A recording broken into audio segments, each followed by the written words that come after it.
नमस्कार दोस्तों, आप लोग देख रहे हैं ऑफ स्टॉक। मैं सुप्रीत कुमार और हमारे फ्रेंड नीरज सिंह। हाय दोस्तों। तो आज हम लोग जो आप लोग को बताने जा रहे हैं दोस्तों, वो रिगार्डिंग है आपका एशिया कप। जैसा कि हमने पहले भी चर्चा की थी एशिया कप के बारे में, लेकिन आज जो हम लोगों ने न्यूज देखी है या जो हम लोगों ने खबर पाई है, वहां पे हम लोग जो भी मैं नीरज से डिस्कस करूंगा अभी। तो मैं आपको पहले बता दूं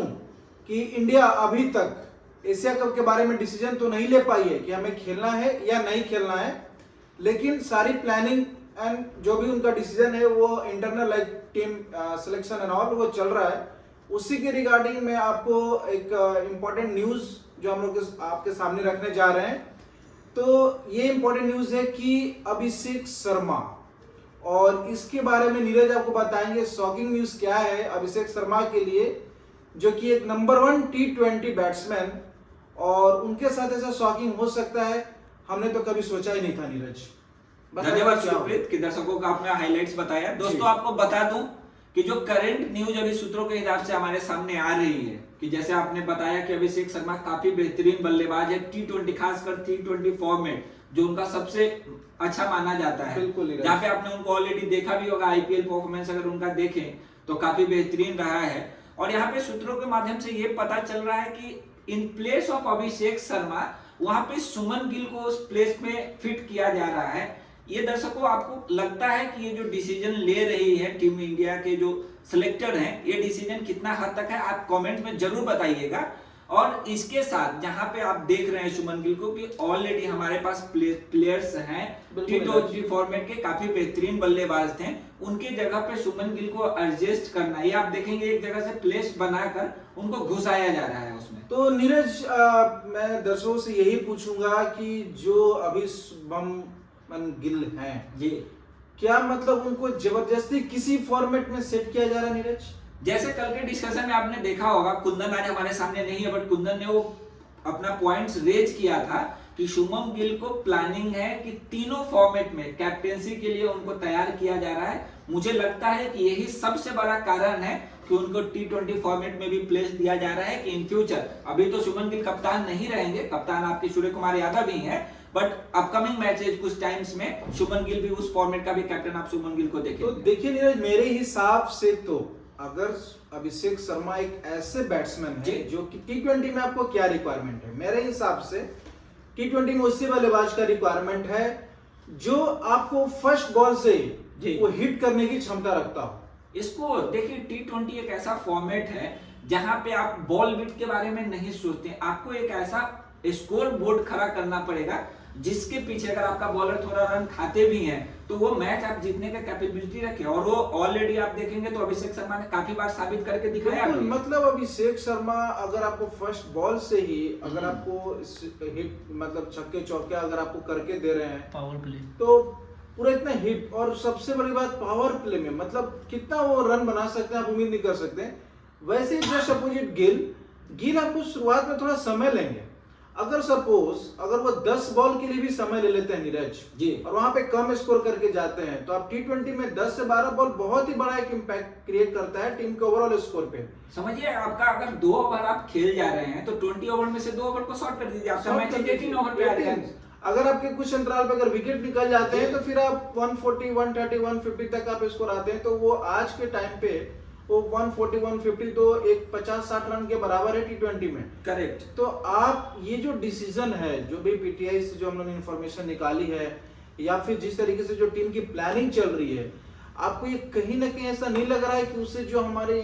जो यंगेस्ट प्लेयर हैं जो अभी आने वाले हैं या जो तैयारी कर रहे हैं, उन पे कहीं एक जोरदार धक्का लगेगा उनको? जी बिल्कुल सही सुब्रत, जो जैसा आपने बोला कि ये चेंजेज आप सडन चेंजेज करते हैं, जो प्लेयर ऑलरेडी डिसाइडेड है कि जो फिक्स था अच्छा बल्लेबाजी करता है, ऐसा नहीं है कि मतलब वो अनफिट है, वो टीम में मतलब चोट के कारण अगर वो बाहर होते हैं तो दर्शकों बता दूं, अगर चोट के कारण या किसी इंजरी के कारण अगर वो बाहर होते हैं तो इस फाइन कि आप उनके जगह पे प्लेसमेंट कीजिए सुमन। मैं ये नहीं कहता हूँ कि शुभमन गिल बल्लेबाज अच्छा नहीं, बट ये T20 जो फॉर्मेट है उसमें शुभमन गिल का जो प्लेस आप देखेंगे गिल साहब का, वो उतना अच्छा परफॉर्मेंस नहीं दे पाए। वैसे तो गिल आईपीएल में केकेआर की तरफ से वो आपको सॉरी अब गुजरात की तरफ से वो नंबर 3 पे बैटिंग करते हैं जी। तो आप नंबर 1 जो जैसे जायसवाल, देखिए कुछ दिन पहले अगर मैं दर्शकों को बताऊं,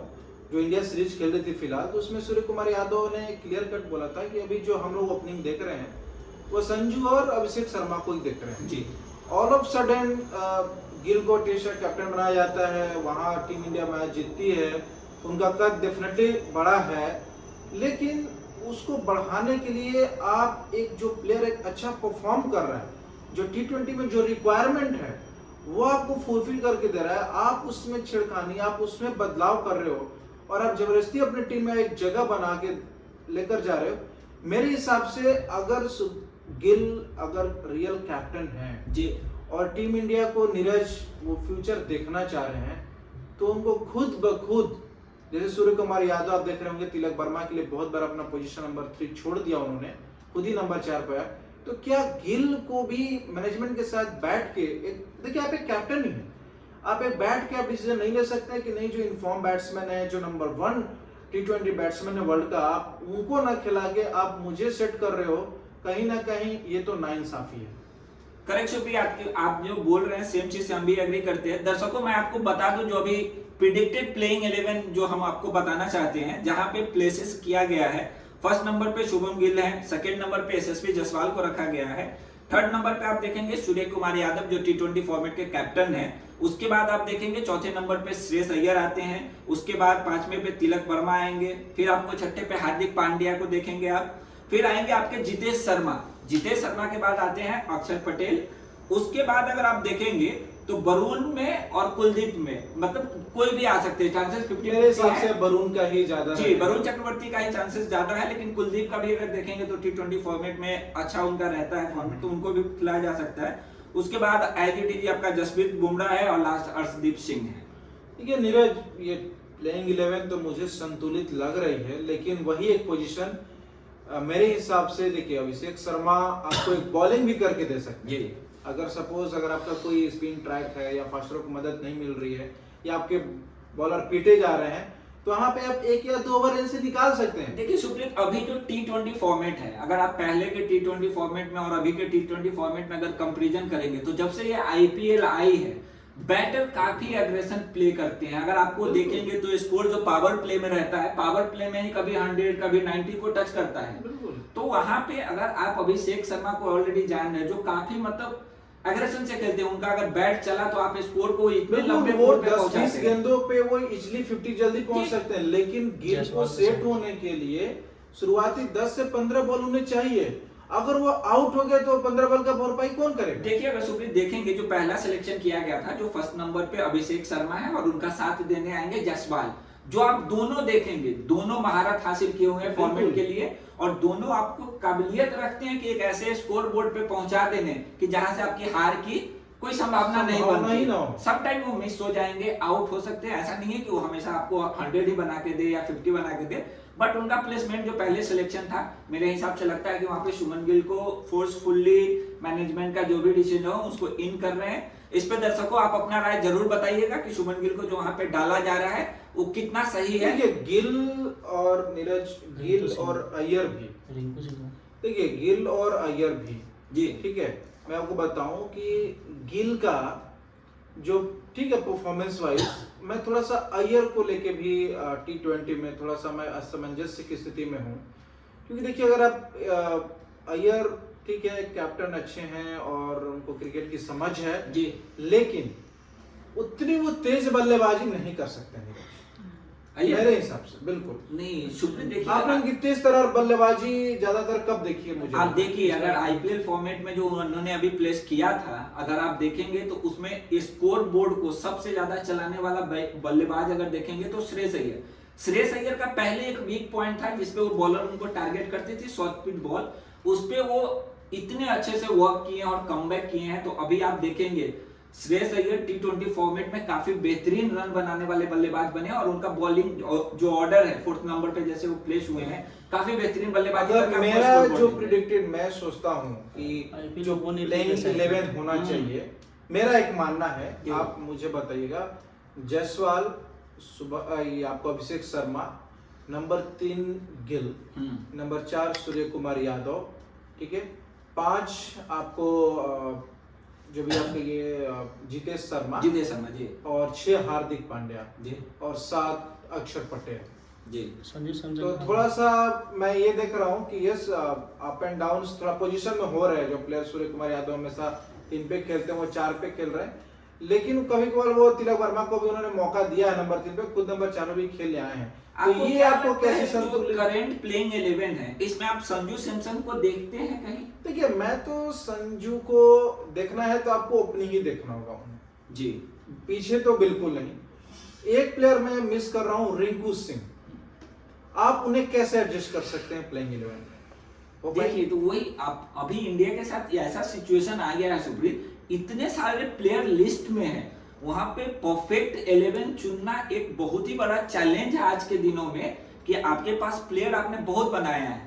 नंबर 3 पे कौन खेलेंगे, सबसे बड़ा कंसर्न पॉइंट आ जाता है कि 3 नंबर पे आप किसको प्लेस करने जा रहे हैं, उसके बाद किसको कर रहे हैं। तो अगर आप देखेंगे प्लेयर लिस्ट काफी बड़ा है, बट उसमें चूज द बेस्ट में अगर देखेंगे तो जैसे आपने रिंकू सिंह की बात की, रिंकू सिंह ठीक है, बट अभी का जो सिचुएशन है, आप एक चैंपियनशिप खेलने जा रहे हैं, ट्रॉफी खेलने जा रहे हैं, उसमें जो अभी का प्लेइंग 11 अनाउंस हुआ है, ये मेरे हिसाब से अच्छा है। इसमें एक ही चेंज जो उन्होंने अभिषेक शर्मा की जगह पे शुभम गिल को लाए हैं, वो डिसीजन से थोड़ा मैं एग्री नहीं करता हूं, क्योंकि शुभम गिल उस प्लेस के लिए नहीं बने हैं जो प्लेस पे अभी उनको प्लेस किया जा रहा है। तो ये थोड़ा सा डिसअपॉइंट करेगा अभिषेक शर्मा को। जी, दर्शकों आपसे भी राय जानूंगा, प्लीज अपना राय जरूर बताइएगा कि जो नंबर फर्स्ट पे अभी शुभम गिल का नाम आ रहा है, वहां पे अभिषेक शर्मा होंगे या शुभम गिल, आपकी राय। इसी के साथ एक और न्यूज आपको बता दूं, संजू सैमसन का आपने एक ट्वीट पढ़ा होगा, तो संजू सैमसन ने अपने फ्रेंचाइजी से एक रिक्वेस्ट की है कि प्लीज आप हमें रिलीज कर दीजिए, क्योंकि वो इंटरेस्टेड है चेन्नई में जाने के लिए। देखिए संजू का तो जब राजस्थान में वो खेल रहे थे, मैं आपको बता दूं इस आईपीएल में, तो मैंने ऑलमोस्ट सारे मैचेस कवर अप किए थे आईपीएल की।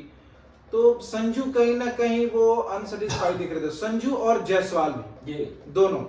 मतलब टीम मैनेजमेंट से वो खुश नहीं थे। जायसवाल भी देखिएगा, हो सकता है कि अगर आपको आईपीएल नजदीक आते आते नेक्स्ट जायसवाल का भी कुछ ऐसा स्टेटमेंट सुनने को मिल सकता है जैसा संजू ने बोला है। तो संजू नहीं रहना चाहते हैं राजस्थान में, डेफिनेटली वो अदर फ्रेंचाइजीज में जाना चाह रहे हैं। मतलब आपका कॉल है कि वो मैनेजमेंट के साथ उनका कुछ, अगर पिछले अगर सेशन में आईपीएल की अगर आपने मैं आईपीएल को देख के बता रहा हूँ, मैं ऐसा कुछ न्यूज नहीं, लेकिन मुझे मेरा ऐसा प्रेडिक्शन लगा ऑन ग्राउंड या ऑफ की थोड़ा सा मैनेजमेंट से उनका नहीं। अगर आप संजू सैमसन को चेन्नई में आने से, संजू सैमसन अगर इन हाउ अगर कैसे भी अगर आते हैं चेन्नई में, तो चेन्नई के लिए कितना बड़ा बेनिफिट्स होगा? बहुत ही बड़ा बेनिफिट नीरज। देखिए चेन्नई, हम तो चेन्नई के सपोर्टर ही हैं। और पहले क्वेश्चन पूछ लेते सुप्रीत, ऋतुराज गायकवाड़ कमबैक करेंगे या नहीं? देखिए सबसे बड़ा पॉइंट मैं आपको बता दूं, दोनों जैसे क्वेश्चन आपने पूछा, मैं क्या करके आपको जवाब देता हूं। पहला तो संजू देखिए चेन्नई में अगर आते हैं तो जैसे आप देख रहे थे अजिंक्य रहाणे और किस तरीके से नंबर 3 पे ऐसे जाके स्कोर कर रहे, तो संजू डेफिनेटली वो नंबर 3 के लिए आएंगे तो आएंगे, क्योंकि गायकवाड़ और कॉनवे का पोजीशन फिक्स है ओपनिंग, नंबर 3 के लिए संजू आ सकते हैं, तो ये मतलब एक संतुलित हो जाएगी टीम। लेकिन जैसा कि आपने बताया, मैं देखना चाह रहा हूं, मैं संजू एक बहुत ही अच्छे बैट्समैन है, उनके अंदर कैप्टन की क्वालिटी भी है, वो कर सकते हैं सब कुछ। लेकिन जैसा कि आपने पूछा गायकवाड़, ये मेरे दिमाग में हमेशा ये क्वेश्चन घूमता रहता है, क्योंकि आपने देखा होगा फिलहाल में आई थिंक एशियन गेम्स में गए थे गायकवाड़ टीम को लेकर, वहां पे T20 का ही फॉर्मेट हुआ था, तो वहां पे इंडिया ने एशियन गेम्स जीता था फाइनल, वही कैप्टन थे गायकवाड़, और सौराष्ट्र की तरफ से वो भी कप्तानी करते हैं ये सब मैचों में, रणजी और घरेलू मैचों में, वहां भी वो अच्छा प्रदर्शन करते हैं। लेकिन गायकवाड़ का सिलेक्शन एक बार मिला था उन्हें मौका, अगर मैं रॉन्ग नहीं हूं तो शायद ऑस्ट्रेलिया ही आई थी इंडिया में, तो उन्हें मौका मिला था नीरज, लेकिन वो कुछ ज्यादा कमाल नहीं कर पाए थे, एक मैच में ऐसे चले थे, बाकी ऐसा नहीं। तो गायकवाड़ देखिए वही आपने बताया ना दर्शकों की हमें एक एक पोजीशन के लिए 4-4 5 प्लेयर रेडी हैं। जी, मैं वही बोल रहा था कि जैसे आपने बताया कि चांसेस अगर वो चेन्नई के बेनिफिट्स में आ रही हैं कि अगर वो लोग आते हैं तो चेन्नई का टीम स्ट्रांग होगा। बिल्कुल। सबसे बड़ा क्वेश्चन क्या जो अपकमिंग आईपीएल आने वाले हैं उसमें MS धोनी साहब दिखेंगे या नहीं? भैया मैं तो कहूंगा चले जाओ भाई, बख्श दो, आप चले जाओ महेंद्र सिंह धोनी, मैं आपकी बुराई नहीं कर रहा हूँ, आप बहुत ही अच्छे कप्तान हैं, आप बहुत ही अच्छे प्लेयर भी हैं और रह चुके हैं। सो प्लीज मैं आपसे ये रिक्वेस्ट करूंगा, इसलिए करूंगा नीरज, कि अगर आप टीम में खेल रहे हैं, देखिए कप्तानी आप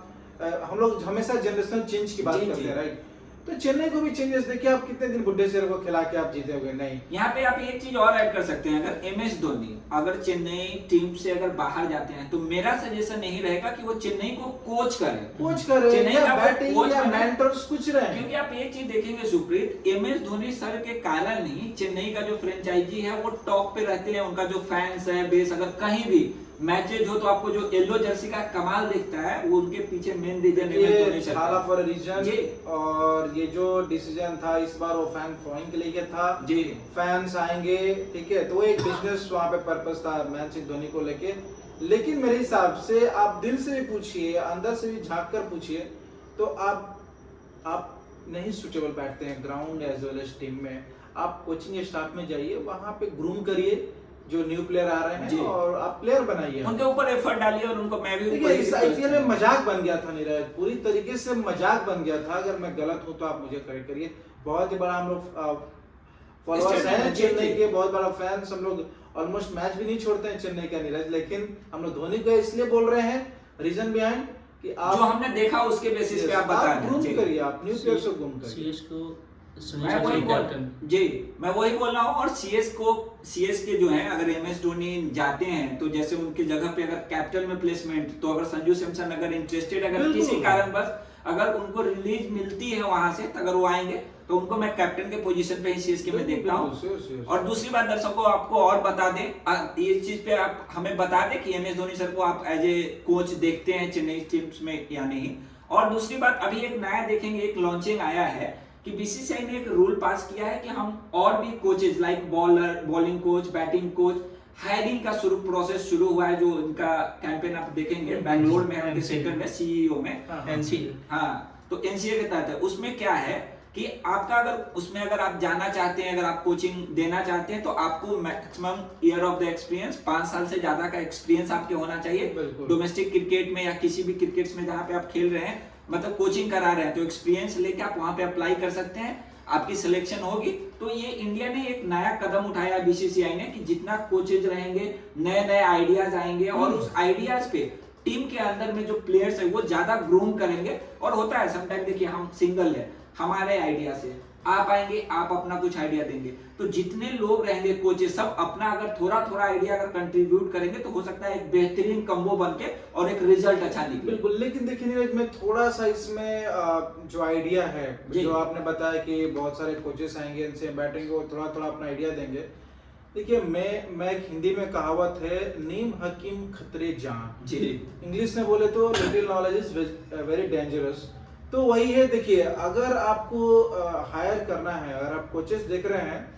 तो आप एक स्तर वाइज कोचेस निकालिए, लाइक जो अंडर 19 को परफेक्ट कर सकता है, जो 14 को परफेक्ट कर सकता है, या 22 को परफेक्ट कर सकता है, या नेशनल टीम को परफेक्ट कर सकता है। आप ठीक है 2 असिस्टेंट के तौर पे आप हायर करिए, इस तरीके से आप करिए। अगर सबका इन्वॉल्वमेंट, अगर आप देखे होंगे किसी भी प्रोसेस में या कोई भी काम में, अगर 10 दिमाग लगता है तो खिचड़ी बनता है, rather than कि वो एक अच्छा मतलब फूड बन के तैयार हो। तो ही है, यहाँ पे थोड़ा सा मिसकम्युनिकेशन हुआ है। जो कोचेज का सिलेक्शन जैसे आपने बोला, तो वो ऐसा नहीं है कि सीधा कोचेज सिलेक्ट होंगे और आपको टीम इंडिया को असिस्ट करते हुए दिखेंगे। किसी भी टीम को हम बता, मतलब एक नॉर्मल टीम को पहले फॉर्म करेंगे, वहां पे उनका काबिलियत जज किया जाएगा कि ये टीम को किस लेवल पे कोच कर रहे हैं, उनका कोचेज परफेक्शन। जैसे आप एक एग्जाम में बैठते हैं, आपके कैपेबिलिटी को देखा जाता है कि नहीं आप ये काम अच्छा कर रहे हैं, तो ऐसे ही हो कि आप एक नॉर्मल इंसान हो। जैसे आपने कल एक डिस्कशन किया था कि आप कैसे एम्पायर बन सकते हैं, तो एक बीसीसीआई ने एक नया अपॉर्चुनिटी दिया कि अगर आपके अंदर अगर नॉलेज है, अगर आप अच्छे से टीम्स को कोच कर सकते हो, तो एक प्लेटफॉर्म उनके लिए बना है। और कि आप नीरज ट्रांसपेरेंट होनी चाहिए, क्योंकि क्या होता है, देखिए अगर आप मुंबई रीजन्स में जाएंगे, सौराष्ट्र महाराष्ट्र में, तो या कर्नाटक में आप चले जाइए, तो वहां पे ऐसा नहीं कि जो कुछ सर्टेन ऑफ रीजन से लोग सिलेक्ट होके और जाएं, नहीं, वो एक ट्रांसपेरेंट होना चाहिए ऑल ओवर इंडिया से आपको एप्लीकेशन, और उसको पब्लिश भी करना चाहिए कि इनका ये डेटा है, इनका ये डेटा है, और इस बेसिस पे हम सिलेक्शन कर रहे हैं। देन जाके एक ट्रांसपेरेंसी दिखेगी लोगों में, एंड वो सभी लोग मतलब जो पूरे बैकग्राउंड से, मतलब पूरे बैकग्राउंड से भी आते हैं, वो भी जाके अप्लाई कर सकते हैं कि हाँ मेरा भी सिलेक्शन हो सकता है। क्योंकि ये जो गुणवत्ता है ना इंडिया में, वो इंडिया कोने कोने में है नीरज जी। उसी के फाइंडिंग्स के लिए बीसीसीआई ने कैंपेन स्टार्ट बिल्कुल। किया है। और दर्शकों एक चीज आपको और बताओ तो जो वर्ल्ड टेस्ट चैंपियनशिप में जो अभी इंडिया कितने नंबर पे लीड कर रही है, जो ये मैच अभी रिसेंटली टेस्ट मैच खत्म हुआ था, उसमें इंडिया ने 2 से बराबरी के बाद अगर आप देखेंगे तो नंबर 1 पे ऑस्ट्रेलिया है, नंबर 2 पे श्रीलंका है और नंबर 3 पे इंडिया अपनी प्लेस बना चुकी है। जहां पे ये दर्शाता है कि अपकमिंग मैचेज में अगर इंडिया का परफॉर्मेंस और अच्छा रहा तो वर्ल्ड कप टेस्ट का जो चैंपियनशिप रहेगा उसमें इंडिया पार्ट लेते हुए आपको नजर आएगी। बिल्कुल, बिल्कुल। दोस्तों इसी के साथ हम आज का टॉक यहीं पे खत्म करना चाहते हैं और आपसे विदा लेना चाहते हैं। अगर आप हमारे चैनल पे पहली बार आए हैं तो प्लीज लाइक करें, सब्सक्राइब करें और कमेंट्स करना ना भूलें। जय हिंद दोस्तों।